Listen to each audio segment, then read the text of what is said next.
Estamos aquí en la Contragolpe en este domingo del mes de enero del 2022. Los saluda Guillermo García Manzano y Concepción Villalobos, dándoles la bienvenida a este espacio dominical que tanto nos gusta compartir con ustedes a través de la modalidad que usted nos escuche aquí en las frecuencias de la Mexicana o también a través de nuestras redes sociales. Gracias por cada uno de sus comentarios en el Facebook y también en el YouTube.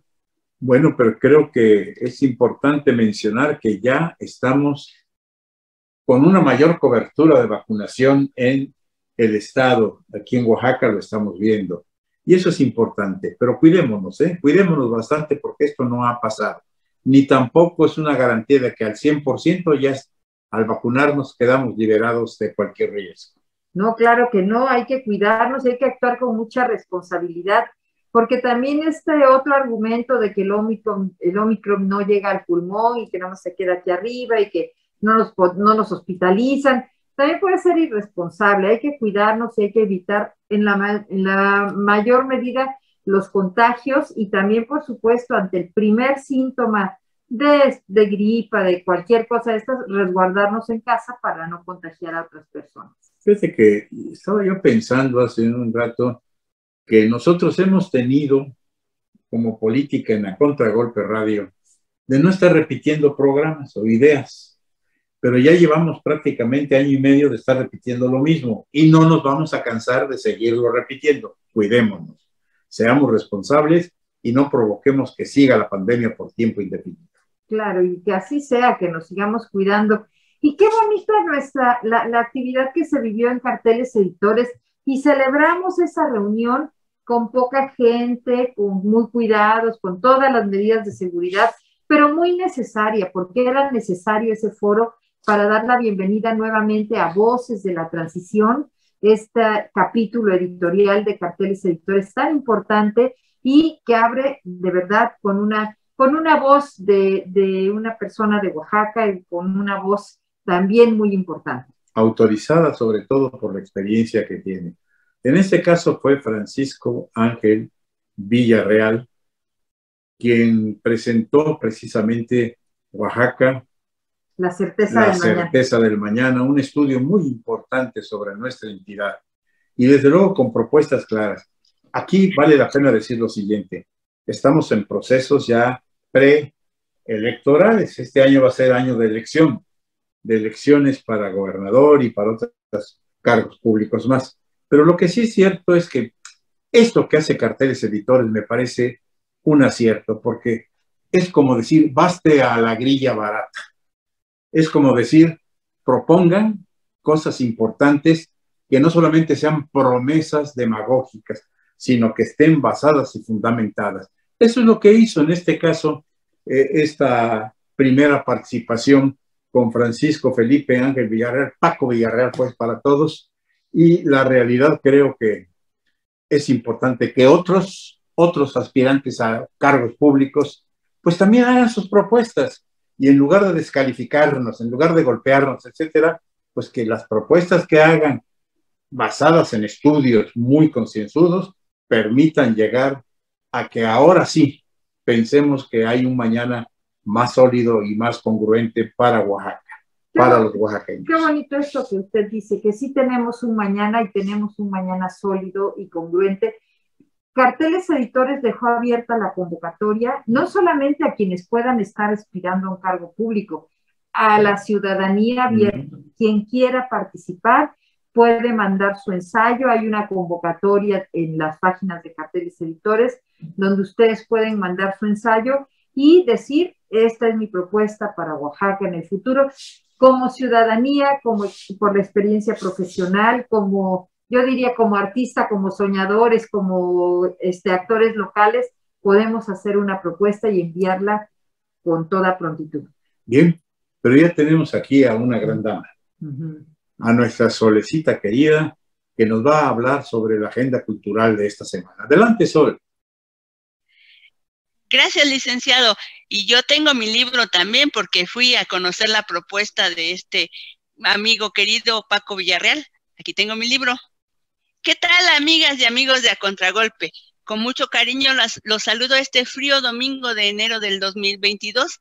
Les platico que esta semana el Instituto Nacional de Antropología e Historia dio a conocer la próxima reapertura al público en general del Museo de las Culturas de Oaxaca, que ha permanecido cerrado desde el 23 de marzo de 2020 y lo hará con 2 exposiciones: El arte de la cantería y Xolos, compañeros de viaje. El museo conserva una colección de más de 10,000 piezas arqueológicas e históricas y se ha aprovechado este tiempo de espera causado por la contingencia sanitaria para realizar un proceso de conservación, restauración y limpieza del inmueble, así como de seguridad y resguardo de su vasta colección. Entre las acciones realizadas se encuentra el mantenimiento constante de las 27 salas de exposición del Auditorio Alfonso Caso y del resto de espacios del famoso e icónico exconvento de Santo Domingo de Guzmán. Para llevar a cabo estas acciones se cuenta con personal de respaldo, constituido por museógrafos, custodios y un equipo de seguridad que cubre guardias permanentes. Entre las labores especiales que se han llevado a cabo destacan la restauración y consolidación de las insustituibles piezas de Márquez Hueso y Azabache, las cuales son parte de la espléndida colección de joyas de la tumba 7 de Monte Albán. Se desarrolló el protocolo gráfico y de disposición espacial para la señalética de la nueva normalidad, así que ya estamos muy próximos a visitar este maravilloso espacio y disfrutar el arte de la cantería mixteca, montada en la sala refectorio, y actualmente está en preparación la museografía de Xolos, compañeros de viaje, bella e interesante muestra alusiva a los perros de origen prehispánico, respaldada por infografías, video y material gráfico complementario. No te la pierdas. En otro comentario, la Secretaría de las Culturas y Artes de Oaxaca, como parte del proceso para la realización de las fiestas, de la máxima fiesta de las y los oaxaqueños de los Lunes del Cerro y su octava en el 2022, ha lanzado la convocatoria que invita a los municipios interesados a formar parte del proceso para la selección de las delegaciones que participarán en esta actividad. Si estás interesado, visita el sitio de la Seculta, www.oaxaca.gov/Seculta, y consulta las bases. Y como les comenté en el programa anterior, el Teatro Macedonio Alcalá abrió sus puertas a la nueva temporada de ópera, en vivo desde el Met de Nueva York, con la flauta mágica de Mozart el pasado 8 de enero, y el próximo 22 de enero presenta La Cenicienta de Jules Massenet, y el 29 de enero una nueva y audaz versión de la tragedia atemporal de Verdi, Rigoletto. Las presentaciones serán con un estricto apego al protocolo sanitario y un aforo del 20% de la capacidad del teatro. Ahí nos vemos. Te invito a que continúes extremando las medidas de prevención contra el COVID-19. En este momento transitamos por una cepa muy contagiosa. Procura utilizar cubreboca y si es doble, mejor. Así como el lavado frecuente de manos, uso de gel antibacterial, la sana distancia, no concurrir a espacios muy aglomerados. Al toser o estornudar, cubre nariz y boca con un pañuelo desechable o en el ángulo interno del brazo. Ventilar espacios y permitir la entrada de la luz solar. Si tienes fiebre mayor a los 38 grados centígrados, tos, estornudo, dolor de cabeza, escurrimiento nasal, mejor quédate en casa. Y si te toca vacunarte, acude por tu refuerzo. Hay que seguir cuidándonos. Me despido con un abrazo. Date una vuelta por nuestras redes sociales. Estamos en YouTube, en Facebook y en Spotify como A Contragolpe Oaxaca. Excelente inicio de semana. Muchas gracias. Muchísimas gracias, Soledad Alvarado Juárez. Y pues, ¿qué les parece si hacemos ya nuestro primer corte? Muy padre tu agenda cultural, muy padre la agenda Contragolpe que nos enseñas también, Sol. Quédese, gracias a la Mexicana que nos permite transmitir en el 570 de AM, en el 94.9 de FM. Muchas gracias a ustedes que nos reciben en cualquiera de nuestras redes sociales. Estamos aquí, en A Contragolpe.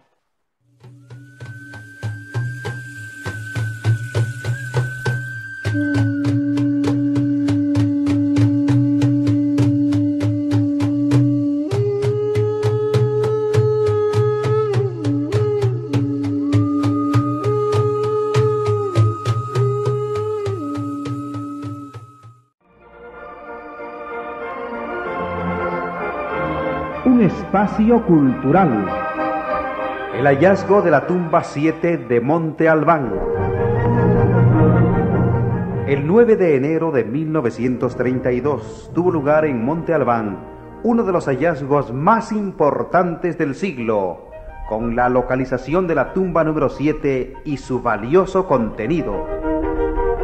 La exploración que culminó con el hallazgo del tesoro de la indicada tumba fue financiada por la Universidad Nacional Autónoma de México y por el Instituto Panamericano de Historia, habiendo estado al frente de los trabajos de exploración el señor licenciado Alfonso Caso, y teniendo como auxiliares a la señorita Eulalia Guzmán, al señor Juan Valenzuela y al señor Martín Bazán. El licenciado Caso, arqueólogo de renombre universal, dióse cuenta de la tumba que buscaba cuando observó que una vaca, al estar pastando, hundió una pata en la oquedad de la boca de la tumba, dejando al descubierto esta. El hallazgo, cuyo valor intrínseco fue evaluado en aquellos tiempos en 1 millón de pesos, integró un lote de más de 500 piezas, según aseveración del propio licenciado Caso, fuera de los restos humanos encontrados en esta tumba. El considerable lote de joyas y demás piezas descubiertas, solo una ínfima parte figura en el museo local, y el resto ha seguido un camino que no es precisamente el de nuestro museo, privándonos de la oportunidad de conocer estos vestigios que aportan una parte de un posible dato del estudio de Oaxaca más amplio. Gran parte de este patrimonio de Oaxaca, de México, lamentablemente obra en poder del Museo Nacional de Austria, en Viena.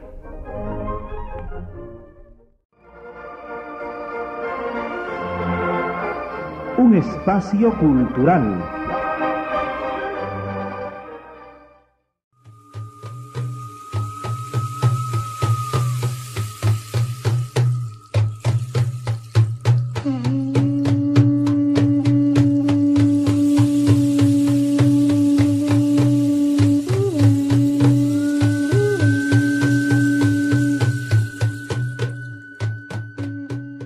Bueno, pues ya estamos en este segundo bloque de A Contragolpe. Muchas gracias que continúan en este espacio, porque hoy nuestro tema es extraordinario, se los habíamos anunciado desde la media semana.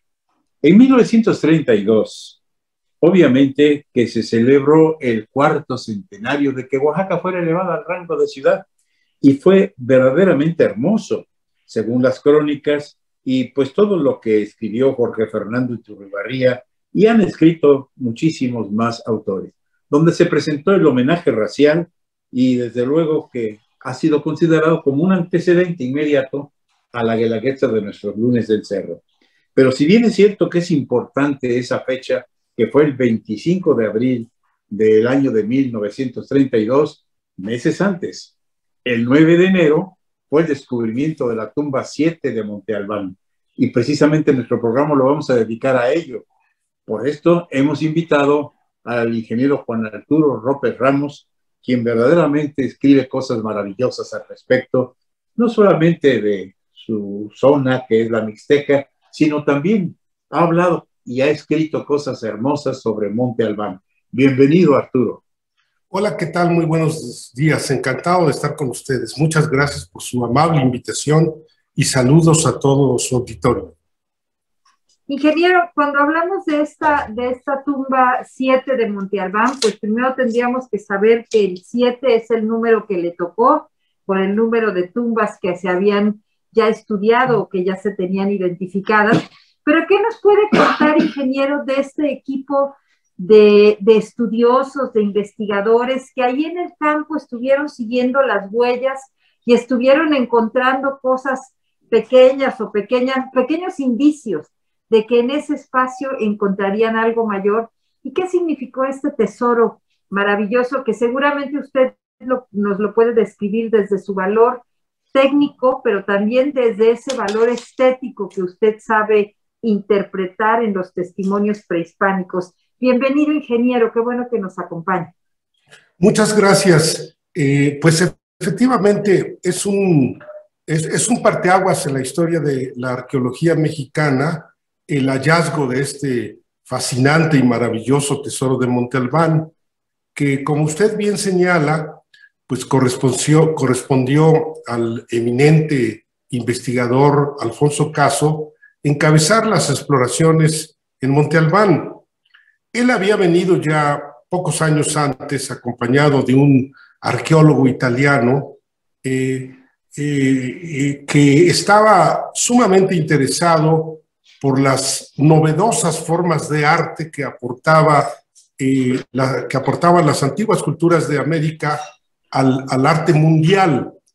Guido Valeriano es el nombre de este extraordinario arqueólogo italiano que acompañó a Alfonso Caso en 1927 a un primer recorrido a esta zona que para entonces pues estaba totalmente cubierta, pero se adivinaban los perfiles de los montículos y las pirámides que ahí existían, y desde luego las referencias siempre indicaban que esta había sido pues un lugar muy importante, un asentamiento muy importante en la antigüedad.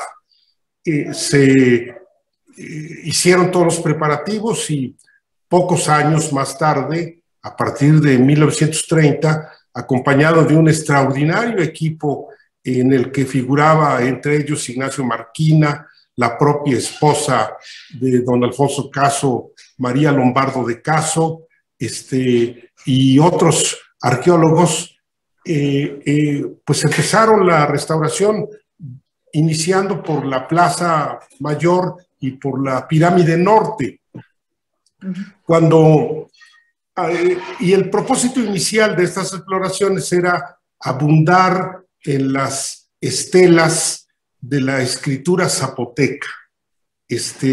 Sin duda, este primer objetivo pues se vio ampliamente superado porque Caso empezó a advertir los montículos alrededor de esta plaza principal, y en uno de esos montículos se encontraron indicios extraordinarios, una ofrenda, un collar de jade, un caracol labrado, que era un indicio importantísimo que señalaba que existía ahí una tumba. Entonces, pues Caso tuvo que bajar a la ciudad de Oaxaca, para hacer cuestiones administrativas y recoger los salarios de los trabajadores. Se tuvo que ausentar 2 o 3 días del lugar, y quedó encargado su equipo que cuando regresó pues le dio esta extraordinaria noticia, y con toda emoción empezaron a realizar este extraordinario descubrimiento que pasaron gran parte de la noche, la primera ocasión que pudieron atisbar levantando la cubierta de la tumba, pues pudieron ver los destellos de las joyas y de algunas piezas de oro que lograban advertirse, y pues a pesar de que era ciertamente corpulento, don Alfonso Caso pues se atrevió a descender para coadyuvar en el rescate de este extraordinario tesoro. Bueno, y la noticia fue sensacional, le dio la vuelta al mundo, es decir, los periódicos más importantes de la época, entre ellos el Daily News de Londres, pues publicó 8 columnas, como otros medios tan importantes como National Geographic, la noticia, porque resultó pues extraordinario y fascinante encontrar más de 300 bellísimas piezas hechas de materiales preciosos: oro, plata, jade, alabastro, cristal de roca, turquesa, obsidiana, azabache, perlas. Entonces, causó un impacto extraordinario en la opinión pública mundial, y de todas partes, de instituciones culturales, de medios de comunicación, acreditaron más de 300 corresponsales para venir a darle seguimiento a esta extraordinaria noticia, y también de estas instituciones culturales mandaron pues equipos de investigadores para que estuvieran al tanto de qué estaba sucediendo con el descubrimiento de esta extraordinaria tumba en Oaxaca. Y este revuelo y esta sensación que causó a nivel mundial la noticia, pues le dio un gran impulso a la arqueología mexicana, que se colocó en centro de interés. Ya había, por supuesto, alcanzado alguna notoriedad, pues los testimonios, maravillosos testimonios de la zona maya, pues medio siglo antes, el inicio de los descubrimientos de las enormes cabezas olmecas. En los primeros años del siglo XX, la restauración maravillosa que se inició en Teotihuacán y que inauguró el extraordinario presidente Porfirio Díaz en 1910, esta restauración de Teotihuacán. Bueno, ya México había dado muestra al mundo de una enorme riqueza arqueológica, pero ciertamente estos hallazgos, aunque eran sumamente importantes, pues alcanzaban un público especializado, es decir, no habían tenido el impacto que logró motivar este tesoro preciosísimo, porque además el tipo de joyas de joyas que elaboraron los antiguos mixtecos, pues era de una finura y de una calidad extraordinaria. Ya las crónicas de los españoles hablaban maravillas de lo que encontraban en el mercado de México, Tenochtitlan, que los dejó enamorados, y entre esas descripciones hacen las descripciones de las joyas del México antiguo, que habían alcanzado una perfección, una belleza y una perfección técnica que admiró a muchos, entre ellos al máximo exponente del Renacimiento alemán, Alberto Durero, que cuando él logró enviar parte del tesoro que los piratas franceses desviaron, ese primer tesoro que Cortés había enviado al rey de España, que incluía unas bellísimas joyas, no llegó a su destino y merced a eso, pues Alberto Durero tuvo conocimiento de esas joyas hechas en la antigua Mesoamérica, y se declaró, cuando vio tal perfección en las aleaciones de oro y plata y la hechura y la técnica con la que habían sido realizadas, pues se quedó admirado y reconoció que él era incapaz de reproducir ese tipo de joyas, porque carecía de los conocimientos y la técnica necesaria para poder hacerlo. Bueno, entonces, Arturo, sí. Yo quisiera precisar alguna cosa que nos vas a comentar en el siguiente bloque.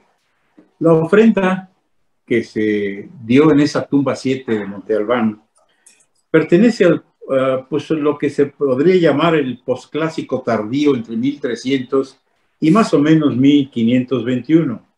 Pero anteriormente a ese descubrimiento, a esa parte de la ofrenda, se supone que ya había sido utilizada esa tumba, y prácticamente estamos hablando acerca de una reutilización de las mismas que en aquel entonces se tenían. Yo creo que es importantísimo que pudiéramos hablar de ello y también hablar de un tema que es extraordinario.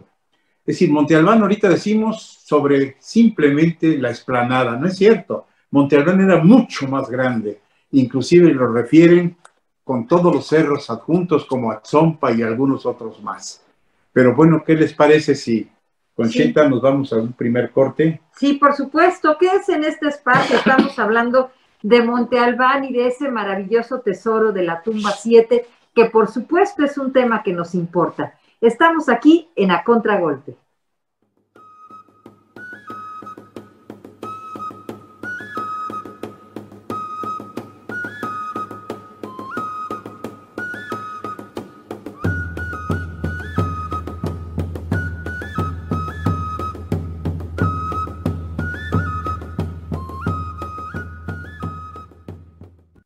pues qué bueno que continúan aquí en este espacio, en esta charla tan amena y sobre todo tan ilustrativa que sostenemos con el ingeniero Juan Arturo López Ramos con motivo de los 90 años del hallazgo de la tumba 7 de Monte Albán. Digamos que en 10 años más estaremos celebrando el centenario y qué importante que podamos comentar sobre este proceso de cómo fue que encontraron este tesoro, pero también qué nos permite observar. Ya nos hacía el ingeniero hace un ratito una breve descripción del arte de estos pueblos, de la gran maestría con que trabajaban, de los materiales con que trabajaban. Pero ¿qué otros datos nos puede arrojar para el estudio el hallazgo de este tesoro, ingeniero? Bueno, como señalaba don Guillermo García Manzano, efectivamente esta tumba fue reutilizada. Recordemos que el esplendor de Monte Albán, fundada 500 años antes de Cristo, empieza en la época clásica, logra un esplendor entre el 300 y el 800 después de Cristo. Pues los zapotecas se consolidan como una de las culturas más importantes de Mesoamérica. Y una de las cosas notables que presentaba esta ciudad antigua, pues era precisamente los testimonios de la escritura. La escritura había surgido en el Valle de Oaxaca al mismo tiempo que la agricultura. Estos extraordinarios hallazgos de la cueva de Huilanaquis que permitieron a los estudiosos e investigadores pues documentar la existencia de las semillas más antiguas domesticadas de chile, frijol, calabaza y desde luego el maíz, pues han permitido que Oaxaca sea declarado por la UNESCO. Desde el año del 2010, el Valle de Oaxaca haya sido declarado como Patrimonio de la Humanidad, porque la UNESCO reconoce que ahí están los inicios más antiguos del inicio de la civilización en Mesoamérica.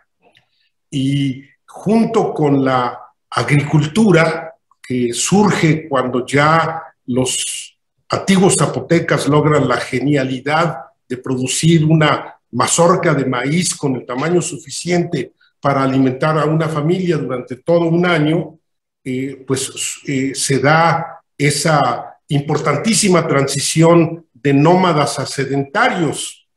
Y el científico ruso Nikolai Vavilov, que había mandado misiones alrededor del mundo para documentar en qué lugares se habían domesticado las plantas que alimentan a la humanidad, señala con absoluta claridad que con la agricultura viene la cultura, y la expresión más acabada de la cultura quizás sea la escritura.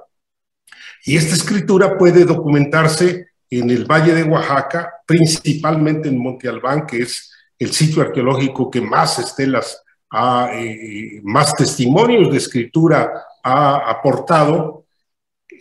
Pues este fue el primer interés de don Alfonso Caso.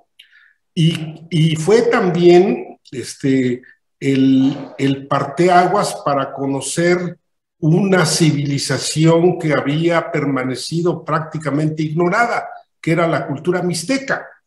Aunque la mixteca fue una de las 4 regiones en que estaba dividida la Nueva España en el siglo XVI, es decir, era pues importante su presencia por el número de habitantes en el occidente de Oaxaca, en el sur de Puebla, en el este de Guerrero, y por las riquezas que aportaba la Nueva España, pero la parte de su historia antigua estaba prácticamente ignorada. Existían en el mundo muy pocos ejemplares de los antiguos libros escritos por los mesoamericanos, algunos de origen maya, otros de origen de la región Tlaxcala-Puebla, algunos del altiplano central, y estos códices que llamaban la atención de los estudiosos, pues no podían ser descifrados, es decir, existían los libros y se tejían historias alrededor de estos bellísimos libros que se encontraban en las bibliotecas y museos del extranjero. Se elaboraban historias y se quería encontrar ahí relatos de los aztecas y se atribuían pues a diferentes culturas, y no se sabía con precisión qué decían, qué aportaban, qué relataban estos maravillosos libros antiguos. Por ello, el descubrimiento de la tumba 7 es doblemente importante, porque ahí don Alfonso Caso encontró que los huesos de águila y de jaguar que estaban en la tumba, pues tenían grabados figuras y glifos semejantes a los que contenían estos libros antiguos. Y esto le sirvió a don Alfonso Caso para suponer que las joyas, junto con estos huesos, eran de manufactura mixteca. Y por ello, prácticamente a partir del descubrimiento de Monte Albán y de su extraordinario tesoro, don Alfonso Caso dedica el resto de su vida a estudiar la cultura mixteca. Los mixtecos habían sido, por la cercanía geográfica, los herederos de la formidable civilización zapoteca. Es decir, los zapotecas aportaron cuestiones verdaderamente luminosas para la evolución de la civilización mesoamericana. Es decir, aportaron primero la domesticación del maíz, aportaron la escritura, aportaron el calendario, y esas fueron las bases de la civilización mesoamericana. El calendario maya, por ejemplo, pues es una repercusión del calendario zapoteca. Los nombres de los 20 días mayas coinciden en su mayoría con los nombres de los 20 días del calendario zapoteco. Y los calendarios del resto de las culturas de Mesoamérica también, es decir, se desprenden del calendario zapoteco. Entonces, las aportaciones, bueno, hay que recordar que Monte Albán es la primera gran ciudad-estado de Mesoamérica y que los investigadores y los estudiosos también han encontrado en Teotihuacán no solamente el barrio zapoteco, sino algunos apuntan a que la traza de Teotihuacán fue hecha por los arquitectos zapotecas, y se basan en ello, en que algunos fenómenos del movimiento de los astros, por ejemplo, el cenit, que fue utilizado para el trazo de Teotihuacán, resulta que no es el que ocurre en Teotihuacán, que es 12 días después al fenómeno que ocurre en Monte Albán. Por estas y por muchas otras razones, muchos estudiosos aseguran que esta primera gran ciudad de Mesoamérica, que fue Monte Albán, pues tuvo una enorme influencia para el desarrollo del resto de las culturas de Mesoamérica, entre ellas esta maravillosa, imponente y formidable ciudad de Teotihuacán, que sin duda es el punto culminante de la arquitectura monumental mesoamericana.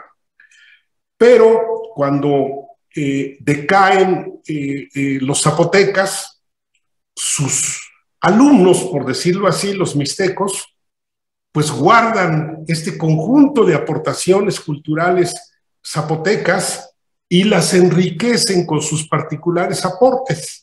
Los mixtecos destacan, como señalaba don Guillermo García Manzano, sobre todo en el posclásico, con la aportación de la más fina de las cerámicas mesoamericanas. Paul Westheim afirma que la cerámica mixteca tiene preeminencia sobre la bellísima cerámica teotihuacana o la finísima cerámica maya, que es, vamos, el punto culminante de la cerámica en México, porque es una cerámica sumamente delgada, porque es polícroma, porque es brillante y porque, bueno, pues su diseño alcanza este extraordinario rango artístico que todos los estudiosos le reconocen a la cerámica mixteca. Pero también en la orfebrería destacan los mixtecos, como lo atestiguan pues las joyas encontradas en Monte Albán, pero también las joyas encontradas en la tumba de Sachila, que vienen siendo contemporáneas, y también hay allí un personaje mixteco grabado en la tumba más importante de Sachila, que aparece igualmente en estos famosos códices o libros que Caso logra descifrar, y cuando empieza, motivado por los diseños gráficos que encuentra en los huesos del tesoro de Monte Albán, y que podemos admirar, por supuesto, y es una recomendación para todo su auditorio, que vayan y disfruten este maravilloso tesoro que está ahora muy bien puesto en el Museo de las Culturas de Oaxaca.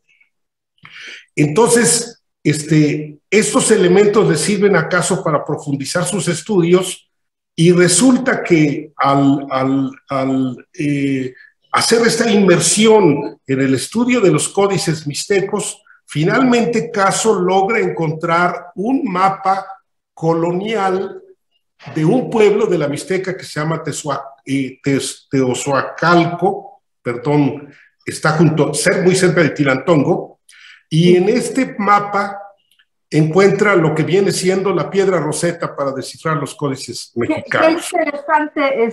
Qué interesante, ingeniero, de verdad, qué interesante toda la información que nos está usted compartiendo. Vamos a hacer nuestro siguiente corte, pero les invitamos a que se queden, porque la plática continúa. Estamos en A Contragolpe.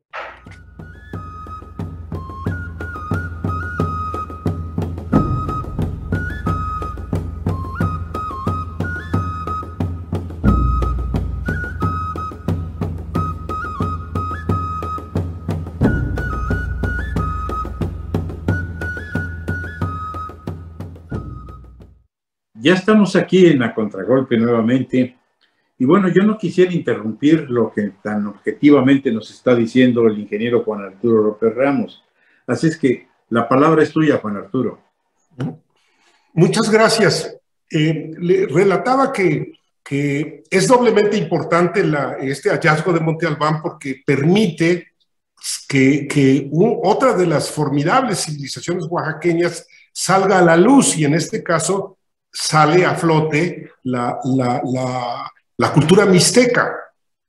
Cuando Caso finalmente logra descifrar la escritura de estos códices que permanecían sin poder ser entendidos, a pesar de que habían sido abordados por numerosos investigadores, pero este mapa colonial que traía por un lado la escritura mixteca antigua y por otra parte tenía glosas en español que permitían entender el significado de los códices, le muestran a don Alfonso Caso, o él logra encontrar que varios de los personajes mixtecos, bueno, varios de los personajes que aparecen en este conjunto de códices estaban representados en la dinastía de Teozacualco y en la dinastía de Tilantongo.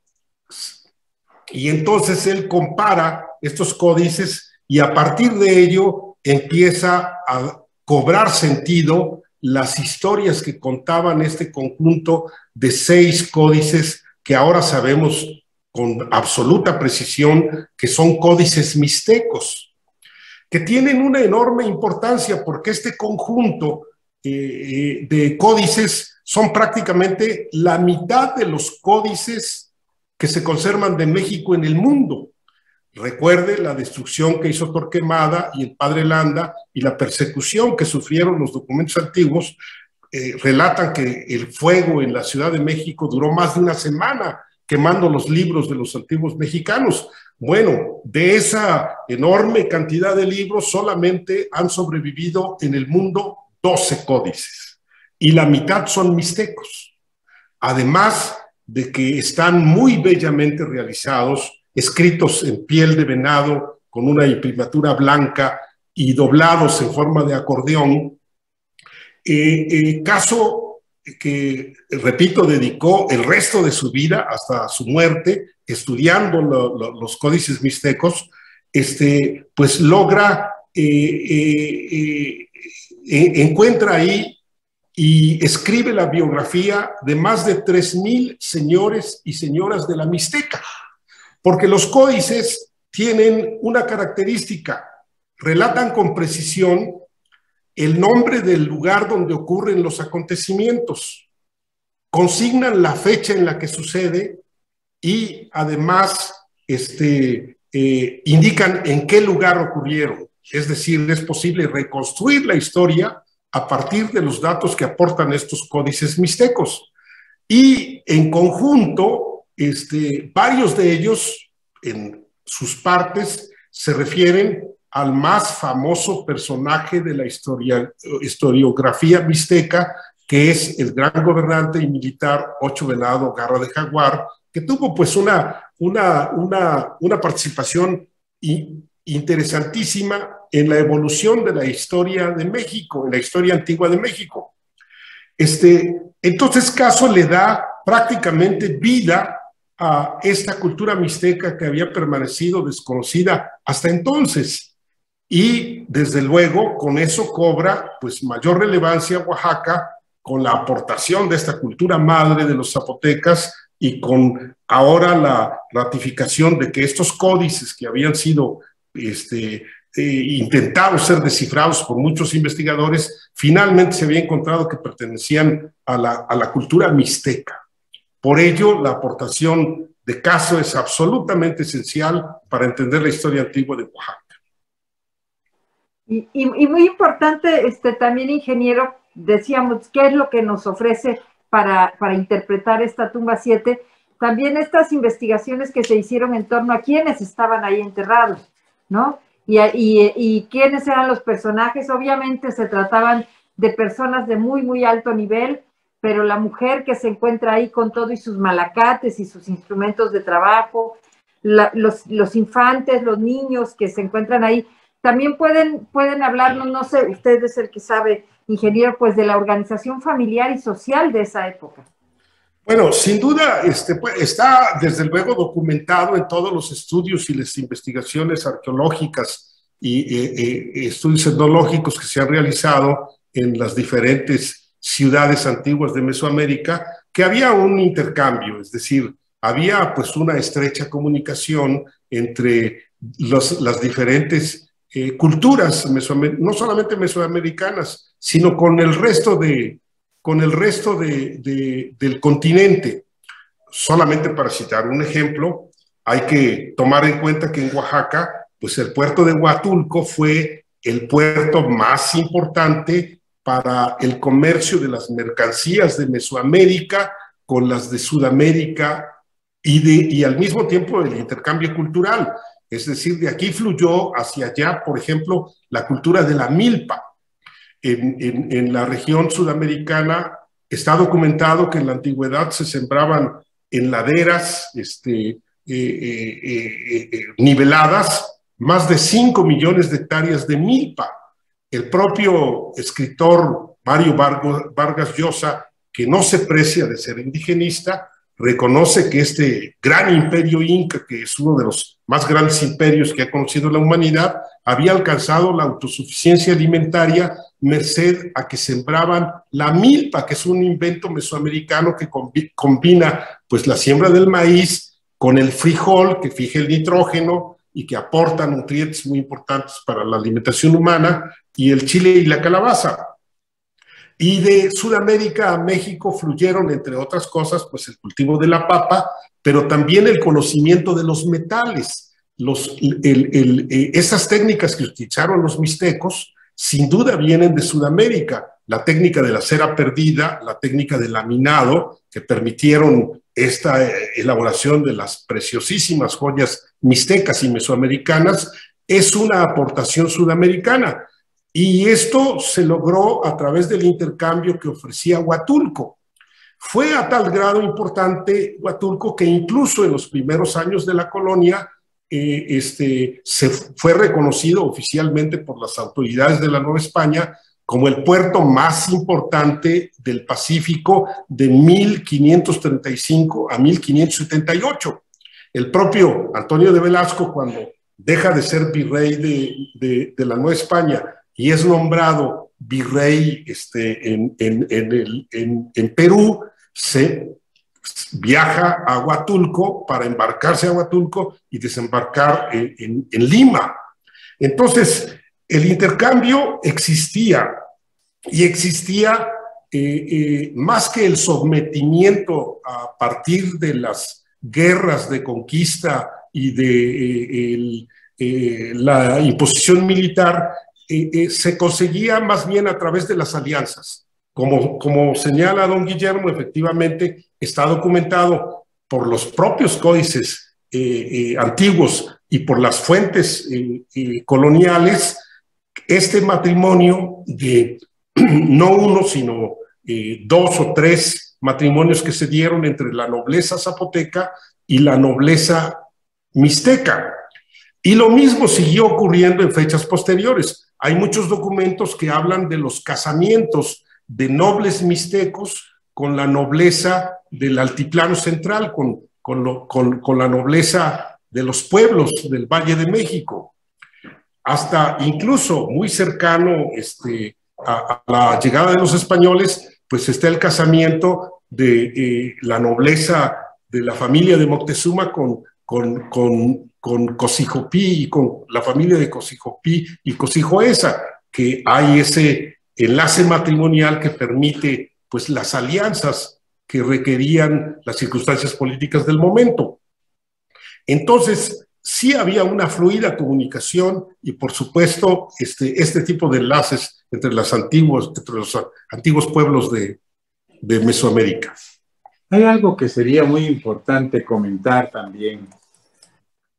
Nos dice Marcos Winter que en las próximas investigaciones vamos a aclarar muchas cosas más todavía de ese formidable lugar que es Monte Albán. Y sobre todo, pues todo lo que es la composición tan compleja que se vivió durante varios siglos. Creo entonces que Monte Albán, como decía hace un rato, no solamente es una explanada que está arriba de un cerro, que tardaron mucho tiempo en poderlo nivelar, sino que es más amplio. No sé si quieras comentar al respecto. Bueno, por supuesto, lo que conocemos ahorita de Monte Albán es apenas el 8% de lo que ocupó la gran ciudad.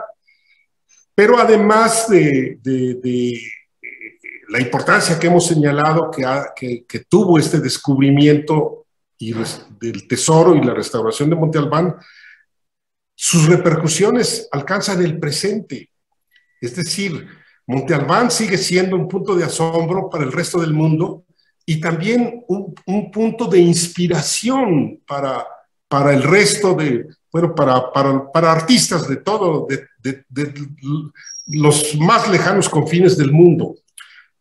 Por ejemplo, en la cuestión de arquitectura, vino a Oaxaca en 1946 John Hurson, el arquitecto, que luego fue convocado, ganó el concurso para construir la ópera de Sydney. Y Hurson escribe, cuando visita Monte Albán, escribe en su libro de viajes: los arquitectos que construyeron esta ciudad para sus dioses, alcanzaron el privilegio de la perfección. Sentado en las escalinatas, frente a la explanada central, se vive la sensación de lo divino. Nada se interpone entre nosotros y el cielo. Y lanza una raya horizontal, que es la plaza principal, y a vuelo de pluma, los volúmenes de las pirámides.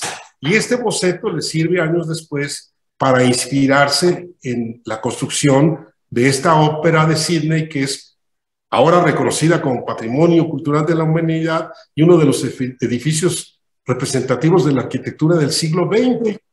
Oiga, ingeniero, qué hermoso pensamiento, y el tiempo es el que nos está matando. pero quisiéramos quedarnos con esto y que sea una invitación para estar en Monte Albán y para verlo con esos ojos que usted nos ha compartido en esta mañana, y por lo que agradecemos muchísimo su presencia en A Contragolpe, ingeniero. Muchas gracias porque estuvo en este espacio y gracias a nuestro público que nos favoreció con su atención. Muchas gracias a La Mexicana que nos permitió transmitir nuestro programa a través del 570 de AM y del 94.9 de FM, y a usted que nos recibe en YouTube, en Spotify y en Facebook, también muchísimas gracias por sus comentarios y por compartir. No nos resta más que recordarles que la semana empieza en domingo, y en domingo vamos a Contragolpe. Y esperarlos el próximo domingo con un programa más de cultura. Hasta entonces, Concepción Villalobos y Guillermo García Manzano, agradeciéndole a Juan Arturo López Ramos su brillante exposición, les decimos muchas gracias. Gracias, muchas gracias.